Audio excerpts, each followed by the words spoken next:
Welcome to Exit the Matrix, Stories of Success, with your host, Jane Slack-Smith, where we celebrate the incredible journeys of individuals who've transcended their limitations and achieved extraordinary success. Hello and welcome to Exit the Matrix, Stories of Success podcast. And I am your host, Jane Slack-Smith. And today I am especially excited to introduce to you Anthony Hartcher. Not only is he an incredible person with an amazing sliding door moment that I have to say, even though I've known Anthony for maybe 20, 25 years, I never even knew about this sliding door moment. But he's a true pioneer in holistic health and wellness. And as the founder and CEO of Me and My Wellness, Andrew takes a revolutionary approach to healing by combining food as medicine with a balanced lifestyle-driven philosophy. With an impressive background that includes 3 degrees in complementary medicine, nutrition and dietetic medicine, and chemical engineering, which is how I know him, Andrew has a unique ability to bridge the gap between science and well-being. He's also trained in the DiMartini method, helping individuals unlock their potential and live their best lives. Well, Anthony, food, mindset, lifestyle, all of the things that we can discuss. Welcome to the podcast. Thank you, Jane, and hello, listeners and people watching this. I look forward to having this conversation with you, Jane. Well, I guess we should just do a big reveal. We have known each other for a while. Do you want to go down memory lane with me? Back to the explosive days, back to working with Orica. Sure, absolutely. Well, we crossed paths when I was an explosives engineer, mining engineer, and you obviously did chemical engineering, and we ended up with a big chemical company and working. And it's interesting because I look back at it, and sometimes people just didn't fit in. And I don't think we naturally fitted into that culture. We tried, but, I think we've now developed into where we really need to be. Absolutely. I felt like that round peg in a square hole, and it was the same as school, actually. So, yeah, school, university, and the start of my career, just I didn't fit in at all, and really struggled to find myself in the process, because I was very much, I guess, directed by those that were influential around me, and just thought I was doing the right thing and living the best life by, getting a degree, going to a big company, a well-known company, successful company, and working hard at the company. And little did I know that was just going to tear at my heartstrings more and more by, every year I spent there till eventually I decided to leave.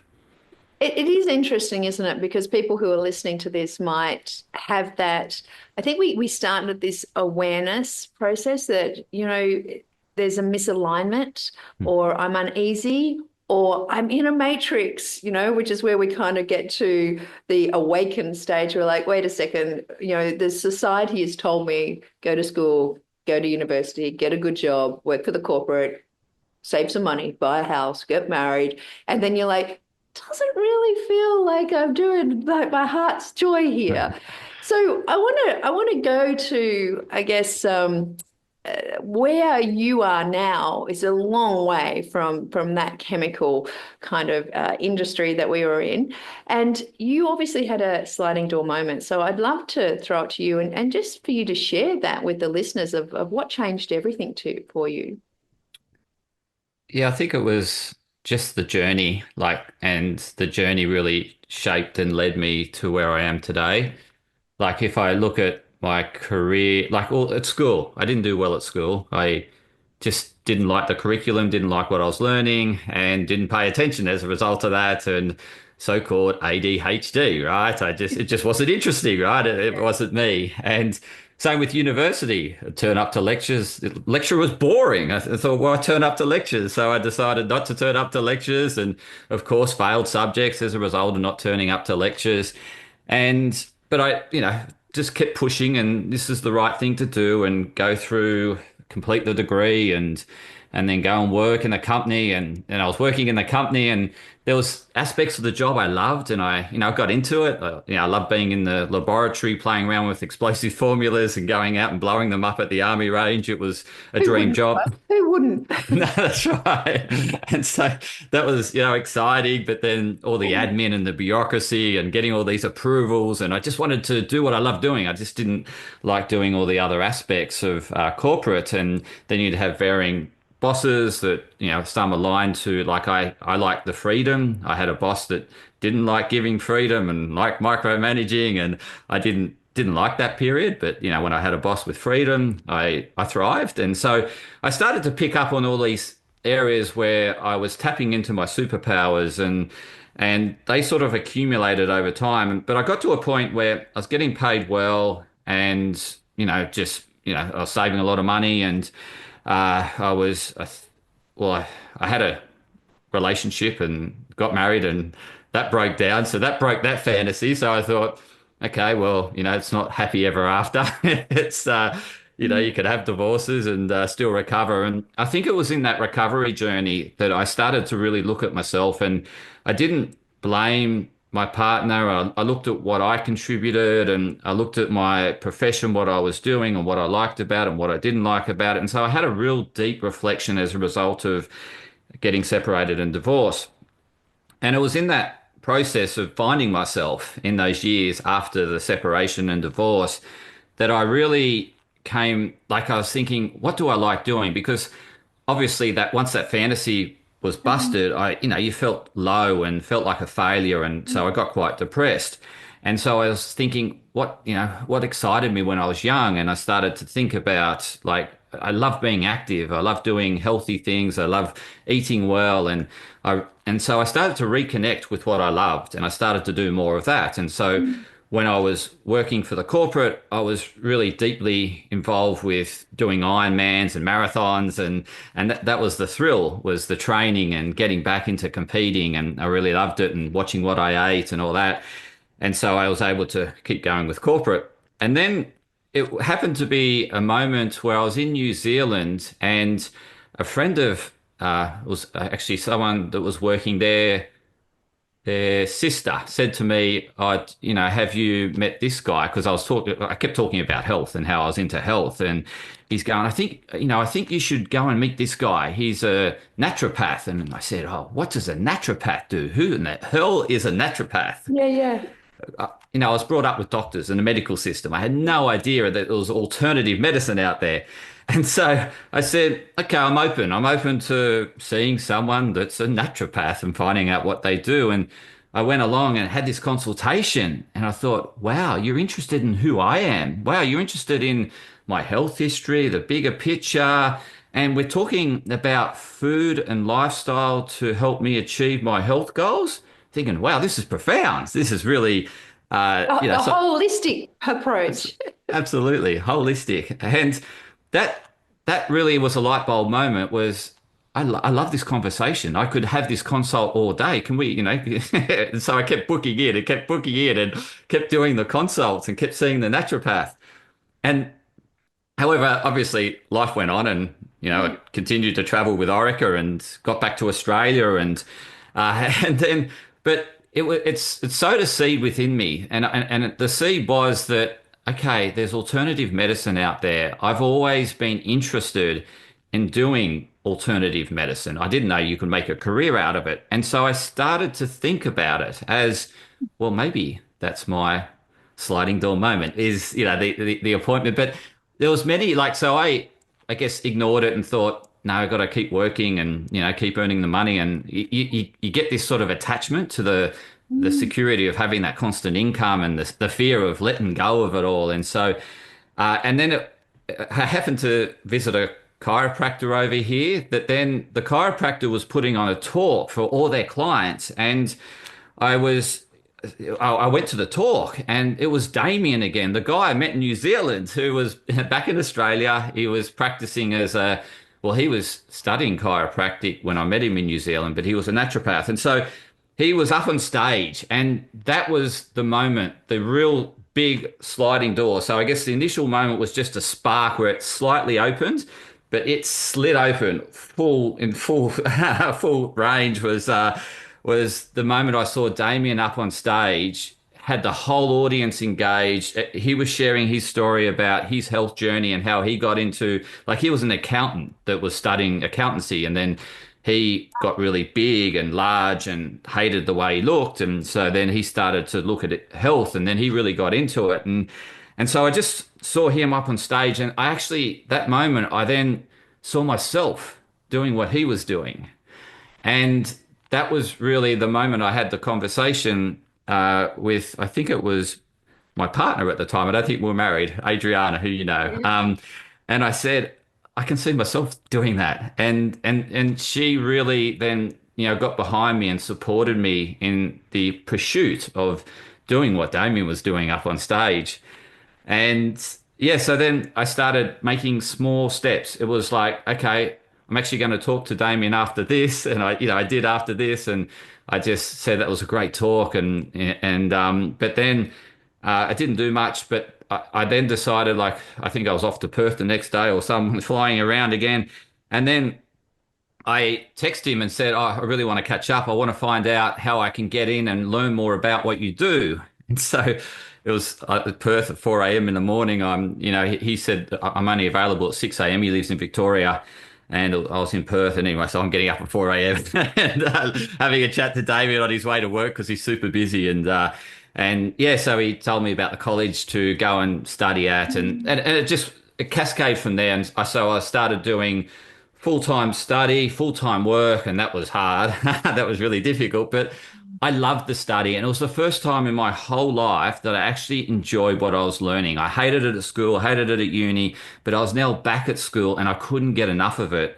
And my marks started to excel, and I was getting great marks, and I started to really think that I had a bit of intelligence, like, because at school, I thought I was Amazing dumb. when you align your interest with something when you're studying, right?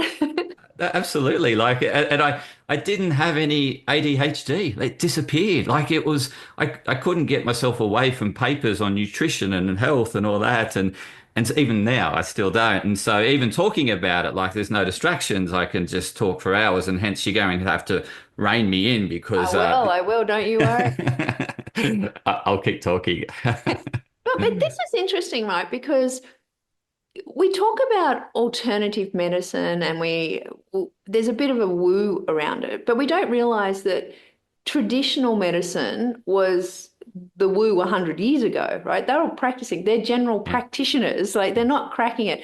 And it was interesting. I met with one of my mentoring clients just recently, and he's a GP in Newcastle. And I was saying, what are the big challenges at the moment? And he was saying, time. I get up at 4 o'clock every morning to review client files. And I said, what do you mean you're reviewing client files? He's like, so I'm prepared to see my clients during the day. I was like, I see my GP, and I have to remind him that he gave me a blood test last week, that I'm here for the results. He's like, oh no, all doctors, they really go through their client files every day. I'm like, I don't think so. Like, you're actually above what most of them are in, that the business of sickness. You're in the business of wellness, which is what you've jumped into, right? You've jumped into looking at the whole person, that holistic kind of experience of how they can turn up.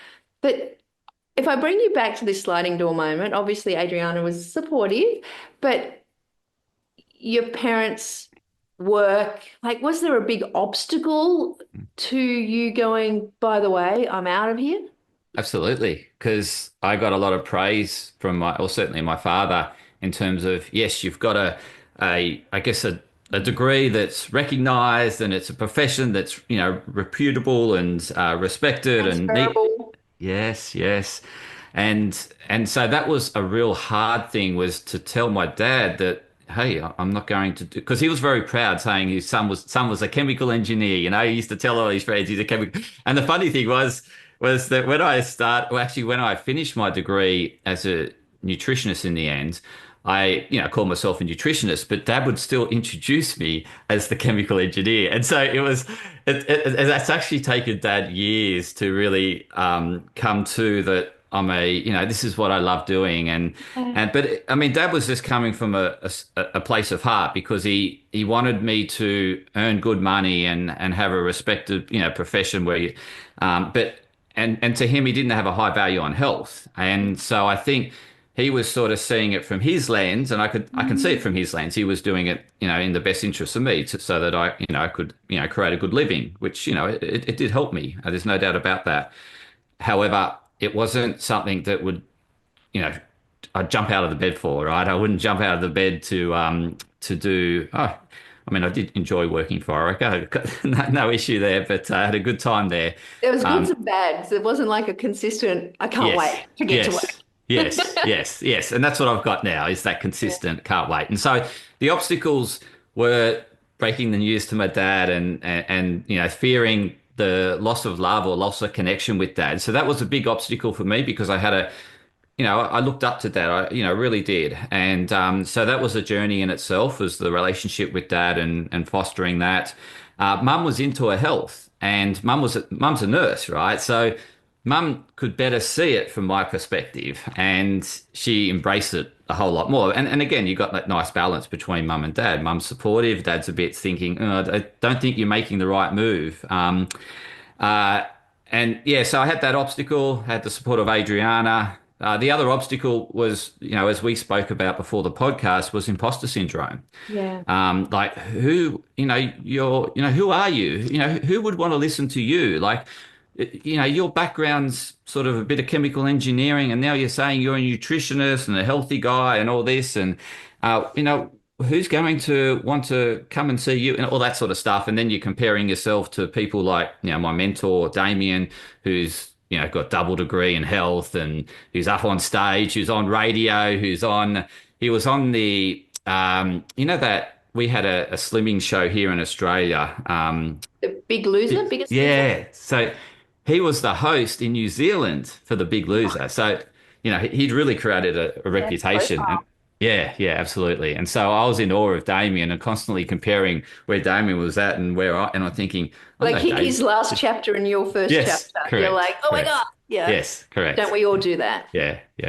But you had your own case study, though, in health that you could use as how you turn your health around, didn't you?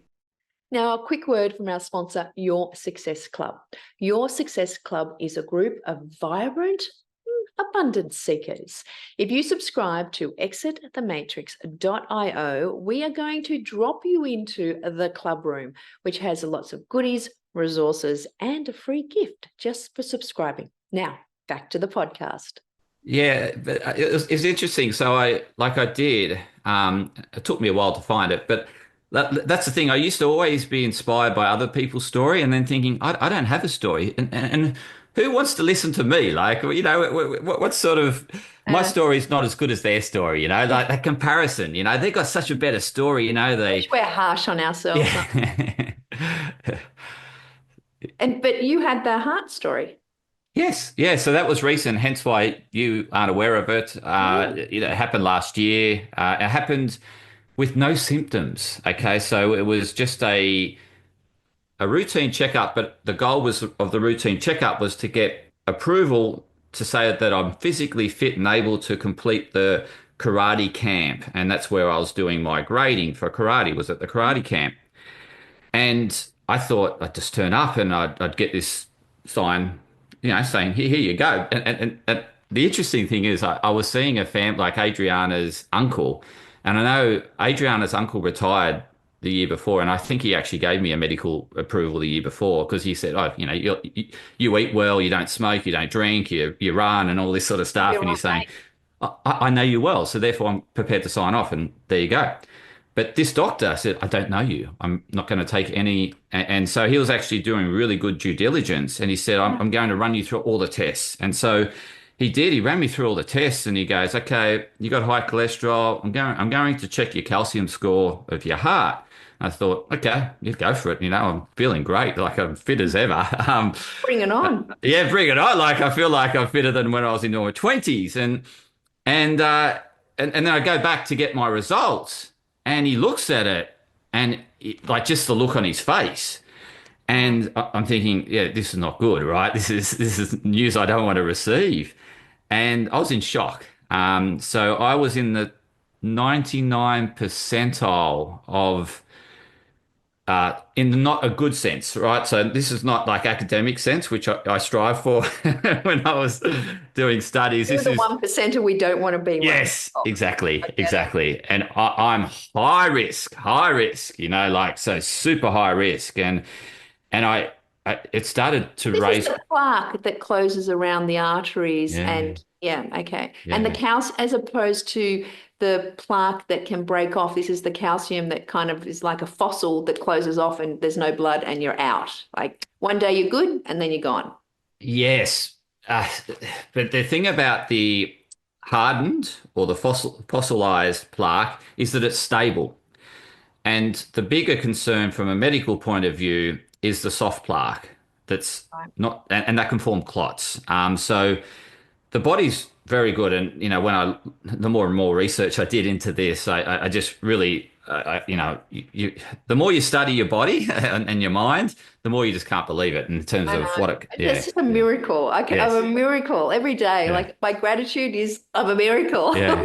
You know? Ah, just when you start studying the brain and the amount of how it processes information and what it can do, and same with the body in terms of how it can adapt, like the adaptability of the human body is just incredible. It's remarkable. And so, but yes, you're right. So I had significantly restricted arteries, but as you know, arteries can be flexible or stiff, right? And so I'm asymptomatic. So I haven't gone in with saying, like, so it would have been different. I went to the doctor and said, "Hey, doctor, I walk up a hill, I'm out of breath. Yeah, I'm yeah, gasping for air. Hey, doctor, I'm getting headaches all the time. Hey, doctor, my energy's low." yeah. And so that's, symptomatic and of a heart issue, but I'm completely asymptomatic, no issue. In actual fact, my cardiovascular score is through the roof. And so this is the thing that, and it really gets back to like, I did share my sliding door moment in terms of career change, but my real sliding door moment is this story in itself. Because when I was a little kid, and I was trying to, and it took me a while to discover this, but the reason why I'm so invested in my health, I guess all throughout my life was because I was a sick kid. I was a really sick kid. And as a sick kid, I felt very disempowered, and I was being bounced around, GP to specialist, to hospital, surgery. And I just felt like I had no choice. I was just being, carted around the hospital system, under anesthetic, all by myself in the hospital, and tiny little kid, like I hadn't even started primary school, and so it I guess sowed a seed, a real deep seed within me that I never wanted to feel so disempowered around my health ever again. And I didn't realize that that was the seed that I'm now germinating and allowing to thrive.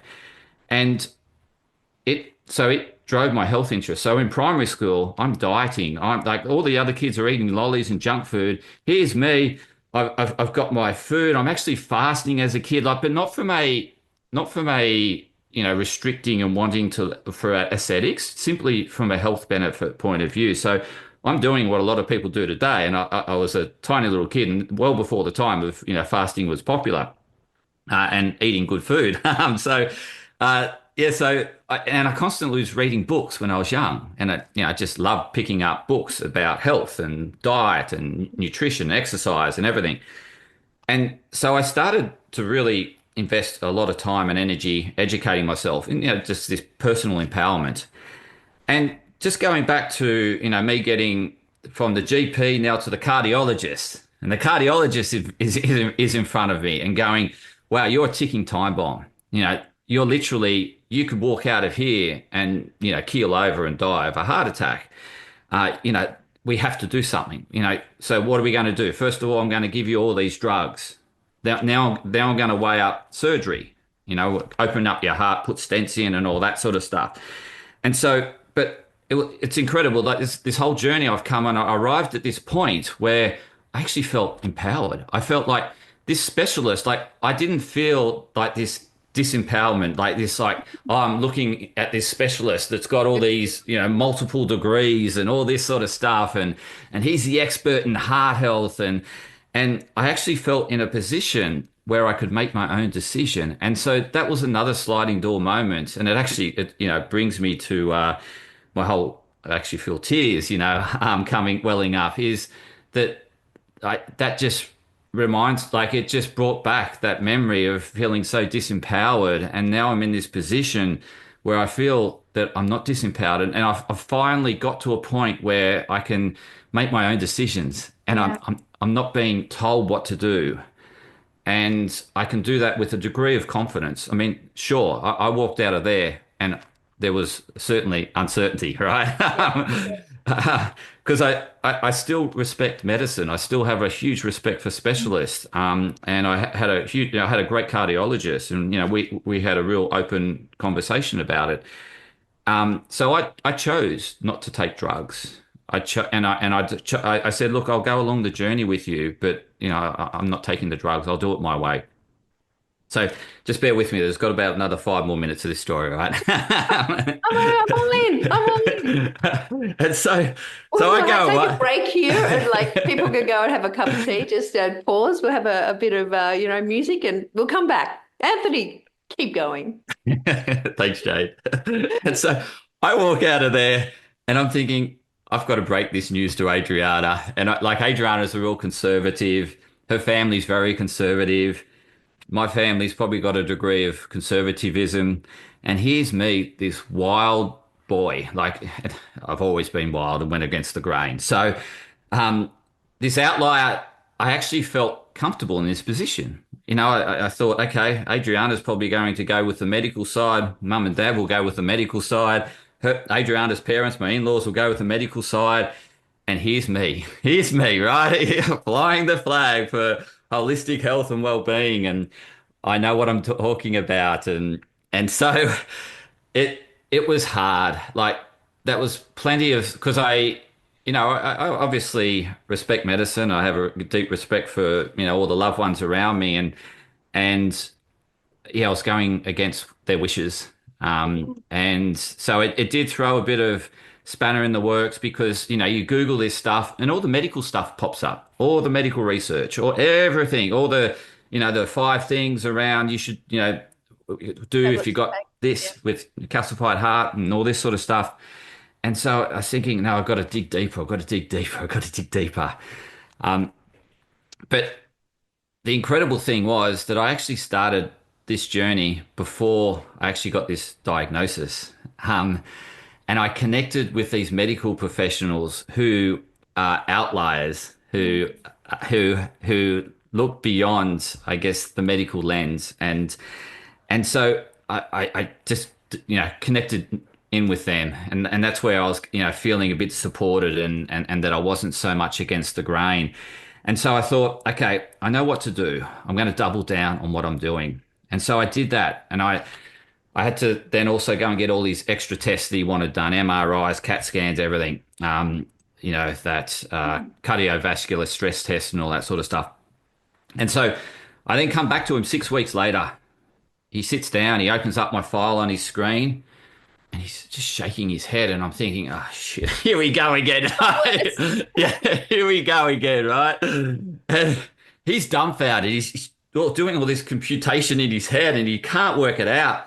And he looks at me and he goes, I have no profound explanation for your results. I told you 6 weeks ago that you had an irreversible heart condition, but you've managed to reverse it. I got goosebumps. and in that moment, I thought, oh, what a sense of relief, because, I was sort of dreading, here we go again, like, here we go, open heart surgery. You backed yourself, right? Against everyone else. You backed yourself. Yeah. So, incredible. And then, like, he, analyzed all the information he had, and he said to me, look, you don't need to, he thought I was taking the drugs, but, he gave me the scripts and everything. I didn't fill the scripts. And he goes, look, you don't need to take the aspirin anymore. Like, you're good from that, but I still want you to take the cholesterol medication. and I still haven't taken that.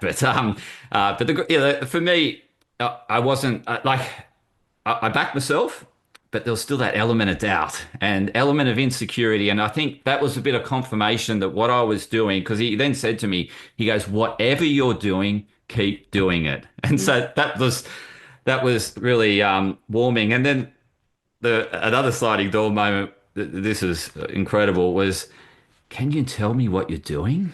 And There you I go. think, yeah, you got to be the whole That's shift. a big conversation. Like it's a big revelation when someone who has those credentials and that's their way are open to actually having a conversation of someone's doing and still learning. Someone's doing this differently. I want to learn how.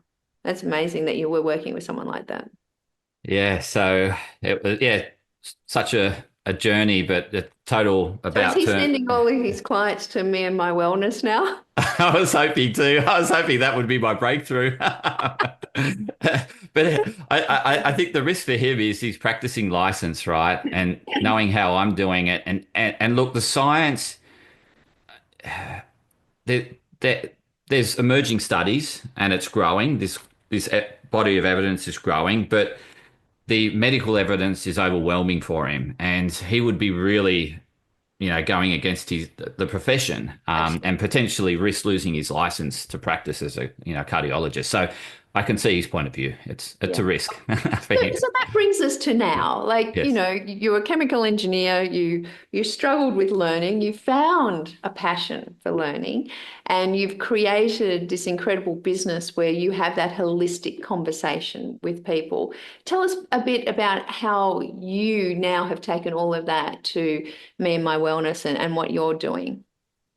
Yeah, so it's very individualized. So I don't do anything like, here's a diet off the shelf, or here's Andrew Huberman's protocols. Go and do Andrew Huberman's protocols. I see everyone as completely unique and special, and I tailor my services to them and who they are. So for me, it's, collating as much information about them, knowing their preferences, their loves, and their interests, and all those things, their health history, and bringing it all together, and then coming up with a plan, working through with the client the plan. So we're workshopping the plan. Yeah, this will work, this won't work, and all this sort of stuff.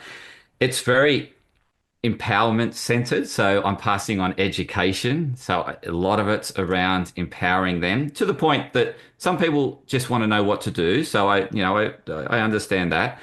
And others are really into it. And so I do both. Obviously there's an element, I explain why I'm recommending things, so that they feel a bit of But they're understanding. empowered in part of the decision rather Yes. than just someone giving them here's the prescription. Yes, correct. And I still work with medicine. I send clients, if I'm a bit thinking that let's get something checked here. There's a few red flags. I'll send them off to the GP. I'll communicate to the GP. So I still got 100% respect for medicine. I like working. I think if we work together, we're so much more. Get better outcomes for the clients if we work together.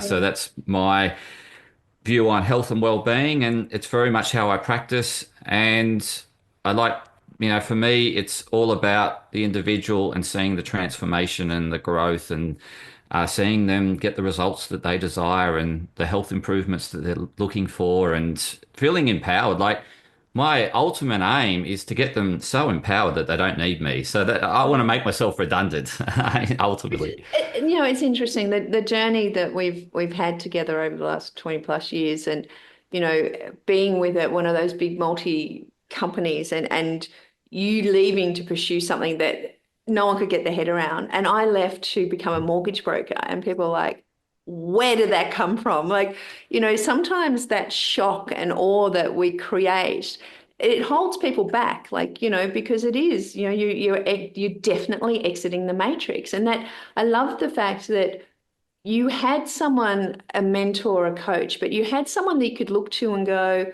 wait a second, if he can be on stage doing this, I could be on stage doing that. Like, I think often you can't be what you can't see. And the purpose of this podcast is really around people going, God, if that was an exit the matrix moment for that person. What are the moments I'm missing, right? Because we do miss these things. And the absolute transformation that you've had from logical engineer to, still in that detective mode of working things out, but working them out in line with the body and nature and holistically. It's an extraordinary transformation. I'm so glad that that you took that step and, really pursued and had the support of Adriana and everyone, but pursued, your own desires of backing yourself, because a lot of people don't.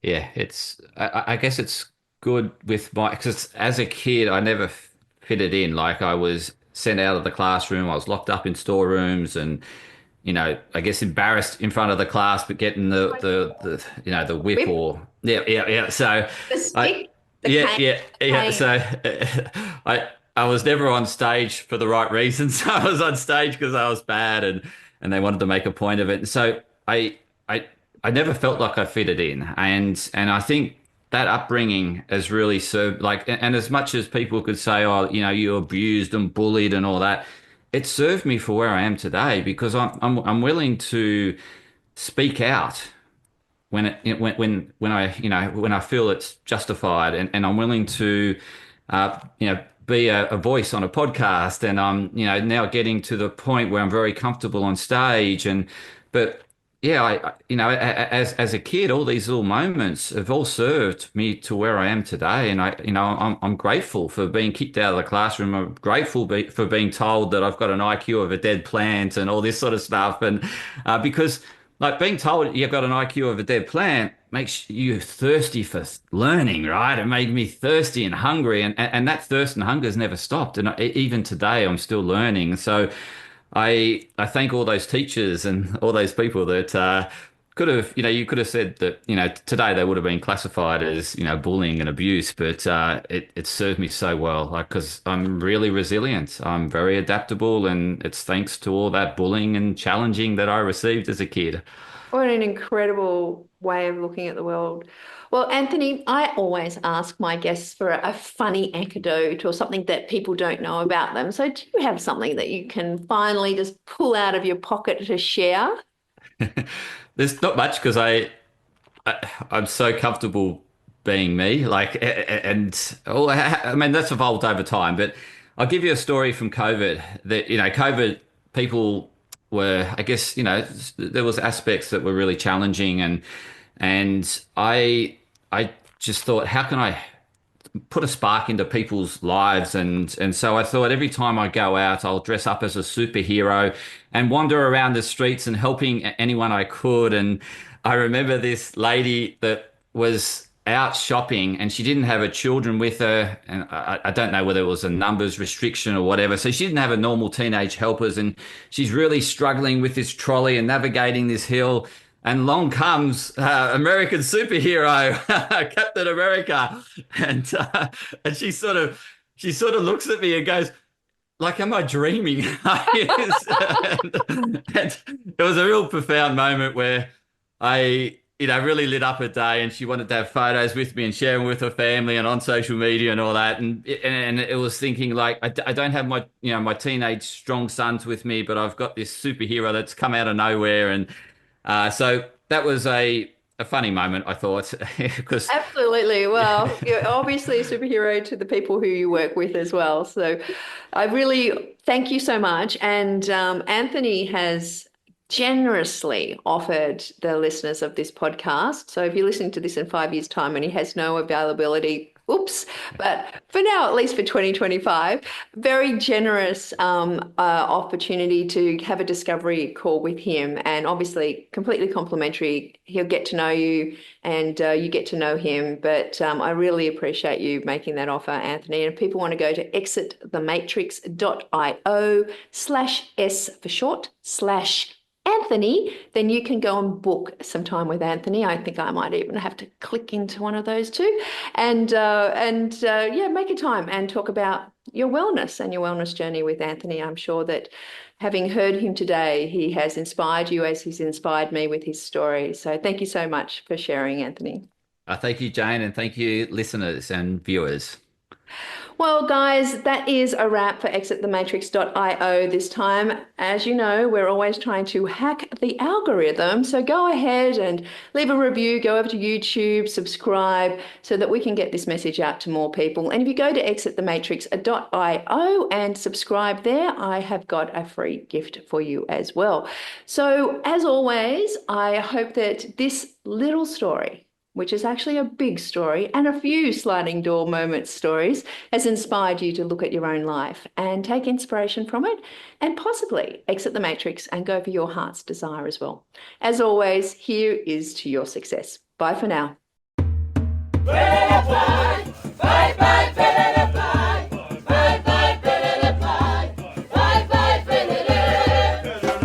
Thank you for listening to Exit the Matrix, Stories of Success. Make sure you subscribe to future episodes at www.exitthematrix.io. Until next time, here's to your success.